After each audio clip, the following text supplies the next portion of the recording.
Sejam todos muito bem-vindos ao quadro Conte-me a Sua História.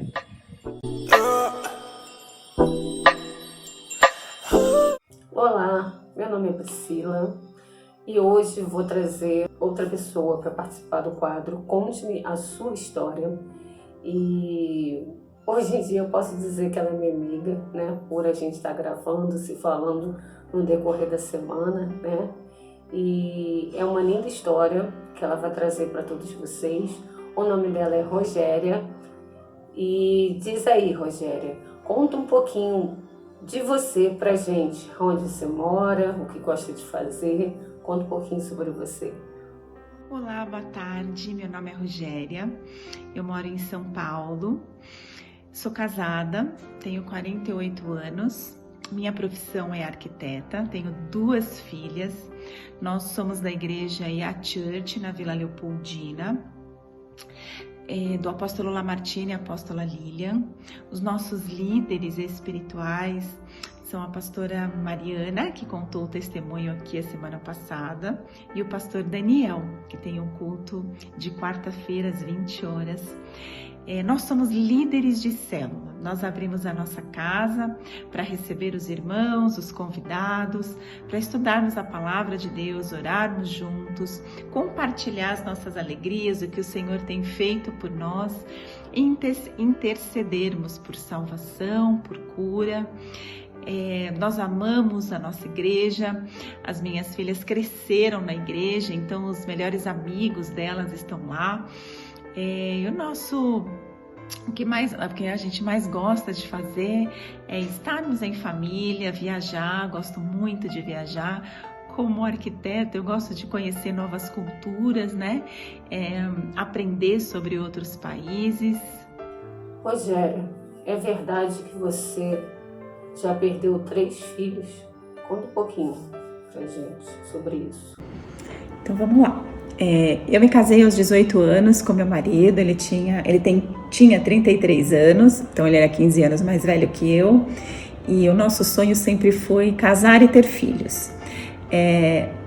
Então, desde que a princípio a gente foi morar juntos, nós não éramos convertidos, e para mim o Carlinhos sempre foi o amor da minha vida, meu primeiro amor, e eu queria muito fazer a vontade dele, eu queria muito ter filhos e esse era o desejo do nosso coração.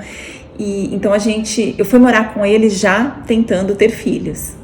E passado algum tempo a gente não conseguiu naturalmente, eu acho que por conta da ansiedade, né, dos dois, nós procuramos um médico e, enfim, eu fiquei grávida de trigêmeos. Depois de 2 anos tentando, eu tive o Vinícius, o Vitor e a Vitória.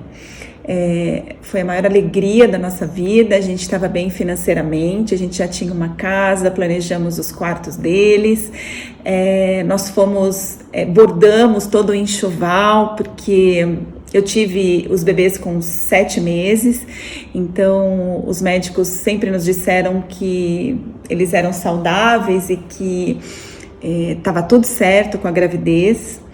E chegando no tempo do nascimento, estourou a bolsa e a gente foi para ter os trigêmeos. Os trigêmeos nasceram vivos, ficaram por um período na UTI, mas eu voltei para casa sem meus filhos. A gente enterrou nossos 3 bebês e foi muito difícil isso. Eu não conseguia voltar com a minha vida normal. Foi muito difícil voltar para minha casa. Graças a Deus eu tive o apoio da minha mãe. Então foi muito difícil eu voltar para casa e sem nenhum bebê. Eu tinha 3 e eu voltei sem nenhum bebê. E aqui eu queria colocar uma vírgula.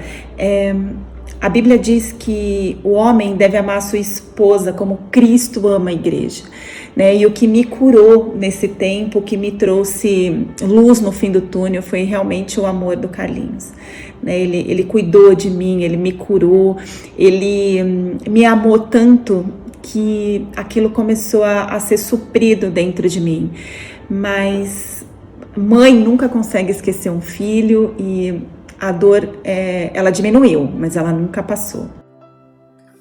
E logo você passando por tudo isso, pela perda dos seus 3 filhos, veio, depois de um tempo, um período que você também enfrentou uma grande luta com a sua 4ª filha, Rebeca, não é verdade?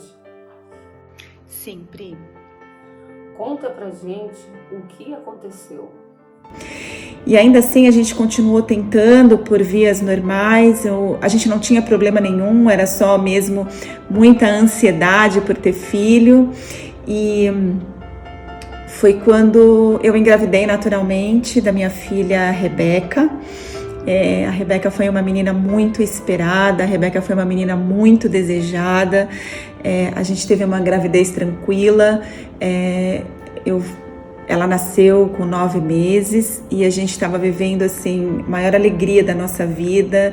Trouxe a Rebeca para casa, compramos uma casa maior, compramos uma casa com piscina, porque logo em seguida passaram um ano, eu engravidei da Rúbia, que é a minha filha mais nova.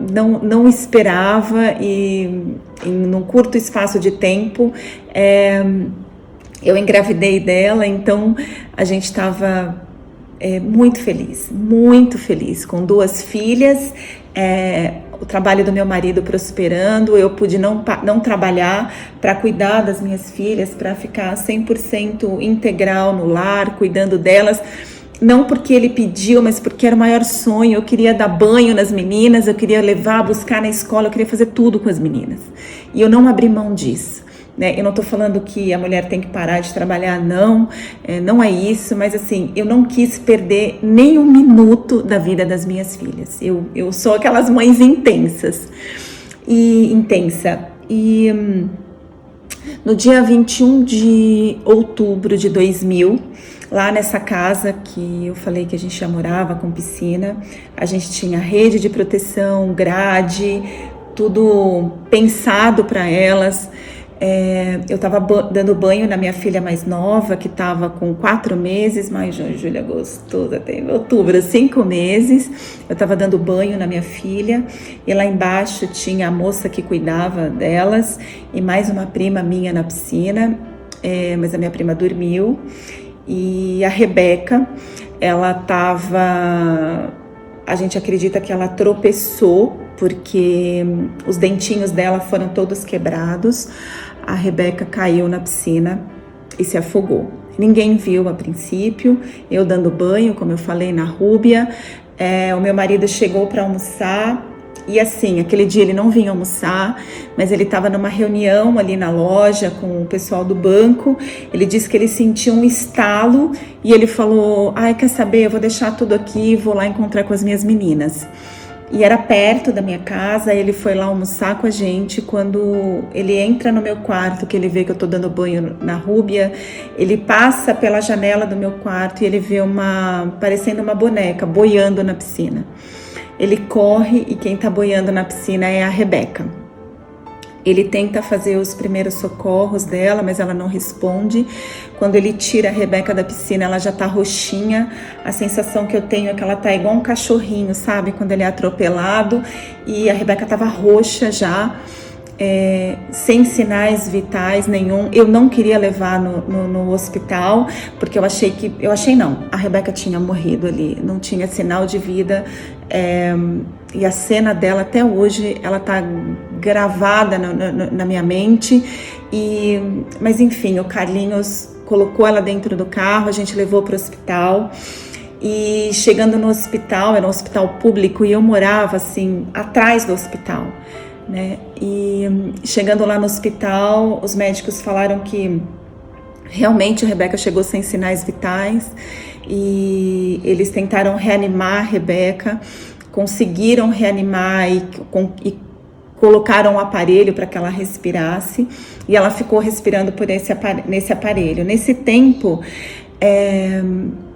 os médicos começaram a tentar outros hospitais para que a Rebeca fosse transferida, porque eles não tinham condição de ter ela ali, o caso dela era muito grave. E também eu queria frisar aqui que quando eu tive os trigêmeos, eu fui dopada, porque como o meu útero estava aumentado por conta de hemorragia, eu não passei esse luto com os meus filhos, né? Eu não conheci, eu conheci só o último bebê.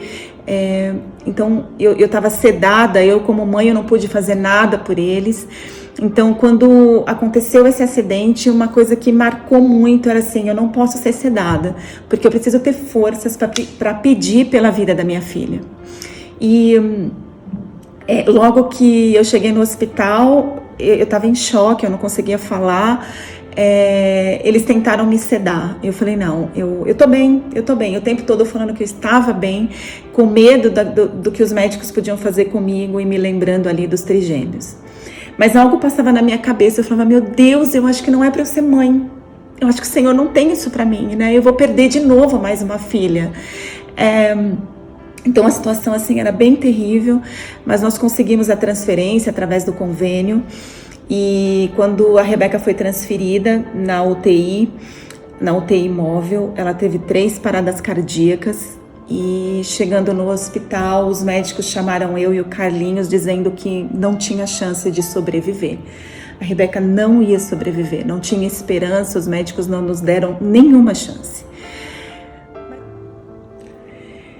Então, pelos médicos, não tinha esperança nenhuma.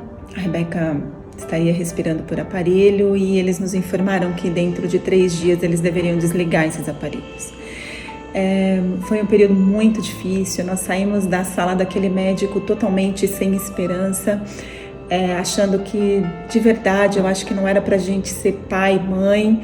A gente passou aqueles dias na UTI terríveis, foram dias de muita dor. Embora era curto, né, 3 dias, mas aquilo parecia uma eternidade e a gente sofreu muito aqueles dias. Mas ainda assim a gente continuou buscando em Deus. A gente achou que principalmente, não estando sob efeito de remédios, havia uma chance, havia uma esperança. E quando foi passando mais próximo do 3º dia que os médicos iam desligar o aparelho, na noite anterior, na troca de turno das enfermeiras, eu fingi que eu estava dormindo, porque eu ficava perguntando o tempo todo para elas, eu ficava perguntando o tempo todo para os médicos, ela está melhorando? E os médicos diziam que não, mas as enfermeiras, o médico vai passar mais tarde. E então, numa troca de turno, eu fingi que eu estava dormindo, eu estava na UTI, numa poltrona, e quando ela foi passar o turno para uma outra enfermeira, ela disse assim para a enfermeira: olha, essa mãe, ela tem esperança que a filha dela aconteça um milagre. Ela não está comendo, ela não está bebendo, ela fica perguntando o que está acontecendo, se a gente tem notícias. E então você não precisa responder nada, os médicos já falaram com ela, mas eu tô te avisando que amanhã essa UTI está liberada. A menina vai a óbito, mas você não fala nada, os médicos já avisaram, mas é porque ela ainda tem uma esperança. Gente, ali eu senti o que era o fundo do poço. Ali, de verdade, se havia uma única esperança, foi me tirada. Porque as enfermeiras não estavam mentindo para mim, elas estavam falando realmente uma para outra que a minha filha ia morrer ali no dia seguinte, né? Então, ali eu experimentei, eu acho que o fundo do poço, eu experimentei o que é chegar num beco sem saída, ali eu experimentei talvez o que é o inferno, tanto que quando eu lembro desse choque que eu tive, foi como se um buraco abrisse aqui dentro do meu estômago, e até hoje eu sinto essa sensação quando eu lembro desse momento. E quando eu me vi totalmente sozinha, quando eu me vi nesse lugar que realmente eu olhei para minhas circunstâncias, eu falei, realmente acabou. O que vai ser de mim agora? Eu não sei, eu não tinha noção do que ia ser da minha vida depois daquele quarto. Se eu saísse daquele quarto sem a vida da Rebeca. Quando eu escutei uma voz audível que me disse assim: tudo que pedires em nome de Jesus, crendo, assim será. E eu imediatamente ajoelhei na cama da Rebeca E eu disse, eu creio, em nome de Jesus Cristo, cura a minha filha. Em nome de Jesus Cristo, ressuscita a minha filha. Nada aconteceu, mas uma paz dentro de mim. E essa paz que a Bíblia diz que excede todo o entendimento, já começou a mudar. E pela primeira vez naqueles 3 dias eu consegui dormir e consegui descansar. Em meio àquela turbulência, em meio àquela má notícia horrorosa, eu consegui dormir aquela noite, eu consegui sentir uma paz que eu não sentia mais. E quando eu acordei, eu falei, Carlinhos, eu contei para ele o que aconteceu, eu falei, Carlinhos, a gente precisa ir numa igreja. E na época eu era da Igreja Católica e a gente foi ali na Igreja da Consolação. Eu fui pedir para um padre e eu pedi, olha, espere eu voltar. Eu só preciso ir até uma igreja, eu preciso trazer alguém aqui para para rezar pela minha filha e não desliguem esses aparelhos enquanto eu não voltar. E aí eu fui lá na Igreja da Consolação, naquela época, eu tô falando há 20 anos atrás, os padres não iam orar no hospital, eles não iam visitar, eles só iam fazer a extrema-unção. E no caminho dessa igreja, voltando para o hospital, uma pessoa me ligou, a minha irmã, a Soraya, ela falou, Rogério, eu posso mandar um pastor orar? Eu, dentro de mim, eu era muito preconceituosa, eu achava que os evangélicos eram pessoas muito ignorantes e que não eram cultas, preconceitos, bobos e preconceitos que eu acho que o próprio inimigo cega todo o nosso entendimento. Mas eu falei que tudo bem, que fosse um pastor lá orar pela minha filha, eu precisava de alguém de Deus ali. E quando ele chegou, o pastor Francisco, da Igreja Batista do Jardim Líbano, ele também conta no testemunho dele que ele queria muito ver um milagre, que ele queria muito ver o que Deus ia fazer na vida de pessoas, esse Deus que ressuscita, que faz cego enxergar, surdo ouvir. Então ele foi orando dentro do ônibus e falando que queria ver os sinais de Deus ali naquele lugar. Ele pediu para eu subir com ele quando ele chegou, e por eu estar segurando uma imagem, ele não me permitiu subir com ele. Eu acho isso que foi de muita sabedoria. Ele encontrou com meu marido, que estava lá em cima, e ele orou junto com o Carlinhos e a Rebeca, e também nada aconteceu. Mas quando ele entrou dentro do elevador, ele falou assim, Deus, o que eu vou dizer para essa mãe? Porque quem olhasse para o meu rosto via a aflição e o desespero. E ele sabia que ele teria que me dizer alguma coisa quando ele descesse ali naquele elevador e encontrasse comigo. E quando ele segurou na minha mão, ele disse assim, que quando ele estava descendo o elevador, ele ouviu a voz de Deus dizendo para ele, diz para essa mãe que a filha dela ainda vai dar muitas alegrias para ela. E foi exatamente isso que ele me disse. Ele segurou na minha mão e disse assim, Deus manda te dizer, a tua filha vai te dar muitas alegrias. E ele foi embora. E quando ele foi embora, o telefone da recepção, onde eu estava, tocou. O Carlinhos avisando que a Rebeca estava chorando, que ela tinha acordado sozinha e que ela estava me chamando. E, gente, passaram 20 anos, mas eu nunca vou esquecer aquela sensação.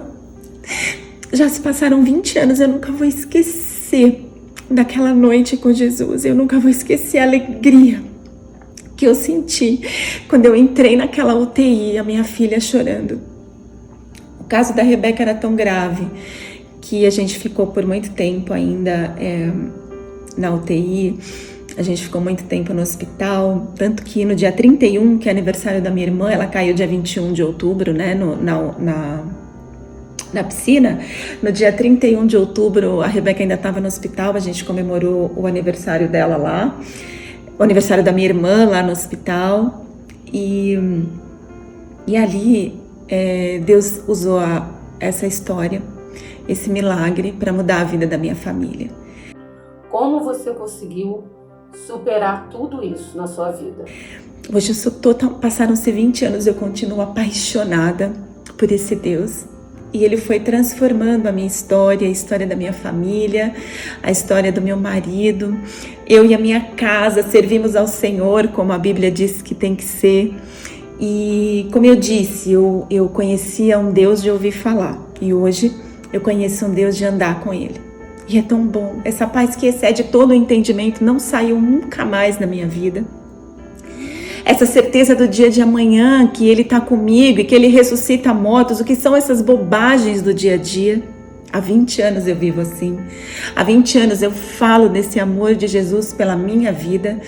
Há 20 anos que eu preparo as minhas filhas, não para o mundo, como todo mundo diz, mas eu preparo as minhas filhas para que elas possam dizer ao mundo que existe um Deus vivo. E é sobre esse Deus que eu queria falar com vocês. Ele não mudou, Ele continua sendo o mesmo. Esse foi só um dos milagres que Ele já fez na minha vida. Mas Ele mudou minha sorte financeira, Ele mudou meu casamento, Ele mudou a minha vida como profissional, Ele mudou a minha vida por completo.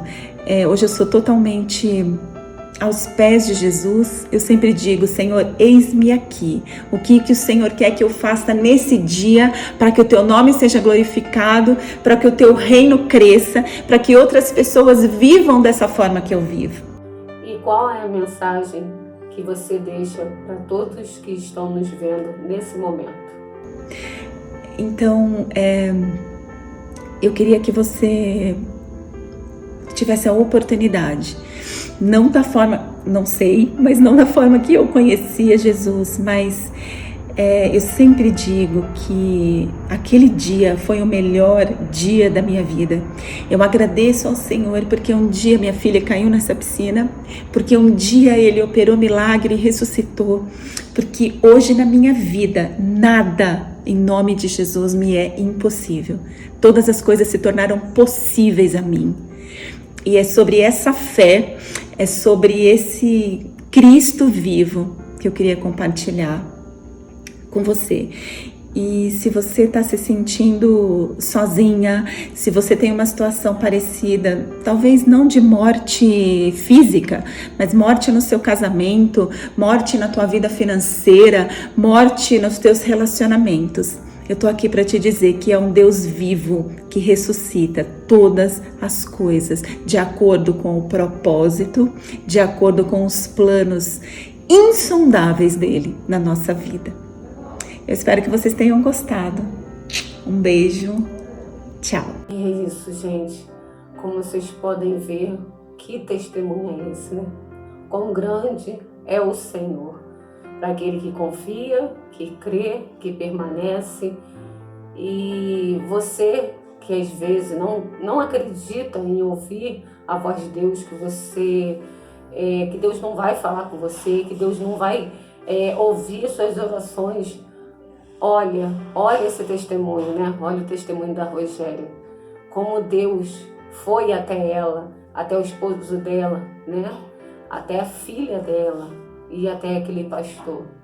Deus é um Deus maravilhoso, é um Deus presente, é um Deus onisciente, onipotente, onipresente.